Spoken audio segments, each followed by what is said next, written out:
Guys, ito ang ating February fruits orange, guys. Ayan. So, makikita nyo guys, ang ganda guys, diba? So, meron tayong ito ang Chinese New Year mahaba, guys. Ang Chinese celebration, 2 weeks. So, ito na ang ating orange. February ano siya? Orange. So, ang dami niya guys, diba? Kung makikita nyo yan is, ang daming orange. Isang box siya. Yan. So, usually kasi dito naka-permanent ang prutas, guys. So, makikita nyo yan sa aking vlog, guys. So, meron din tayong malalaki, diba?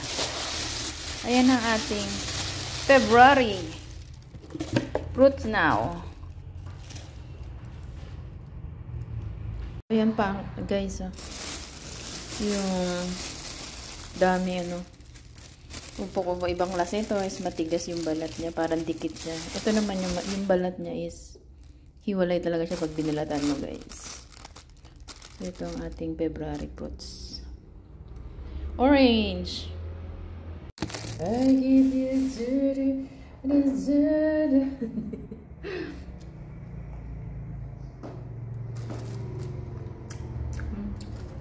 ang tamis na?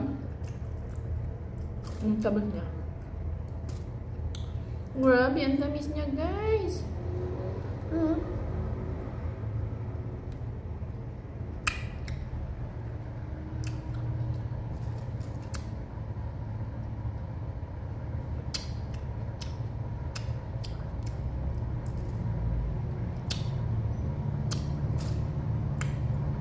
Matamis na maasim.